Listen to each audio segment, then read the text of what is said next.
Assalamualaikum warahmatullahi wabarakatuh. Halo teman-teman semua, serta Bapak Ibu tutor mata kuliah Filsafat Ilmu yang saya hormati. Perkenalkan, saya Febrianti dengan NIM 86033731. Saya berasal dari Prodi S1 PGSD semester 2. Saya berasal dari Universitas Terbuka Palembang. Di video kali ini, saya akan membahas mengenai peran ontologi, epistemologi, dan aksiologi dalam membentuk dasar-dasar filsafat ilmu. Selamat menyaksikan. Filsafat ilmu bukan sekedar teori abstrak, melainkan fondasi intelektual yang memungkinkan ilmu pengetahuan berkembang secara rasional dan sistematis.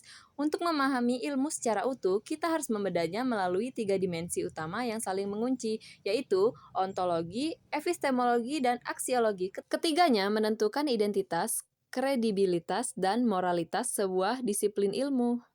Nah, di sini kita akan membahas yang pertama, yaitu 1. Ontologi. Ontologi adalah pijakan pertama yang menetapkan objek material dan objek formal sebuah ilmu. Ontologi berfungsi untuk memetakan apa yang masuk dalam wilayah kajian ilmiah dan apa yang tidak. Dalam sains, ontologi membatasi diri pada realitas empiris, hal-hal yang bisa ditangkap oleh panca indera atau alat bantu manusia. Di sini, kita akan mempertanyakan struktur terdalam dari objek tersebut.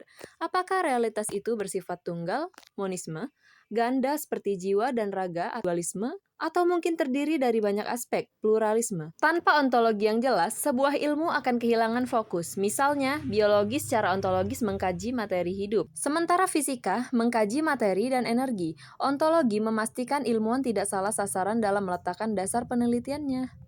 Lalu kita lanjut ke pembahasan yang kedua, epistemologi. Jika ontologi adalah apa, maka epistemologi adalah bagaimana. Ini adalah jantung dari proses ilmiah yang menentukan validitas pengetahuan. Epistemologi mengkaji dari mana kebenaran berasal. Apakah dari rasionalisme yang menekankan logika deduktif atau dari pengalaman lapangan empirisme yang menekankan data induktif. Ilmu modern biasanya menggabungkan keduanya.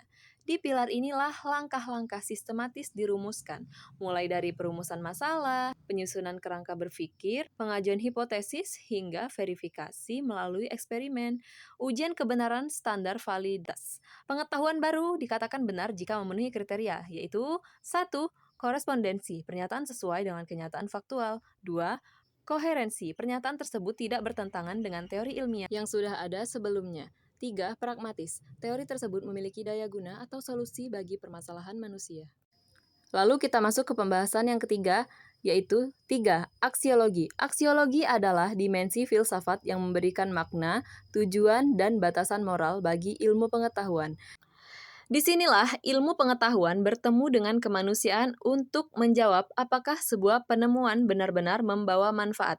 Nilai dasar dalam penilaian baik buruknya ilmu dilihat dari 2 cabang utama, yaitu etika yang mengukur moralitas perbuatan manusia dan estetika yang mengukur keindahan serta keharmonisan hasil karya ilmu tersebut dalam tatanan kehidupan. Terdapat 2 pandangan besar mengenai hal ini. 1.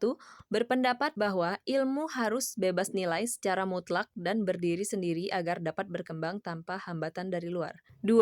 Berpendapat bahwa ilmu tidak bebas nilai karena pada hakikatnya ilmu harus memiliki tanggung jawab sosial dan berlandaskan moral untuk menjaga martabat manusia. Secara epistemologi, penemuan seperti nuklir atau rekayasa genetika adalah pencapaian luar biasa. Namun secara aksiologi, penggunaan ilmu tersebut harus dikawal oleh etika agar tidak merusak peradaban atau menimbulkan malapetaka bagi kemanusiaan. Aksiologi menekankan bahwa nilai kegunaan ilmu sangat bergantung pada manusia yang memanfaatkannya, di mana ilmu seharusnya menjadi alat untuk meningkatkan kualitas hidup dan menjaga keseimbangan alam. Secara filosofis, ketiga pilar ini bekerja dalam satu siklus yang tak terputus. Ontologi menyediakan bahan baku atau fenomena yang akan diteliti. Epistemologi bertugas mengolah bahan baku tersebut melalui metode yang ketat agar menjadi pengetahuan yang valid. Aksiologi berfungsi sebagai kompas yang mengarahkan pengetahuan tersebut agar bermanfaat dan tidak merusak peradaban. Ketiganya membentuk satu kesatuan utuh. Tanpa salah satu pilar tersebut, manusia tidak akan dapat menghargai dan memanfaatkan ilmu sebagaimana mestinya.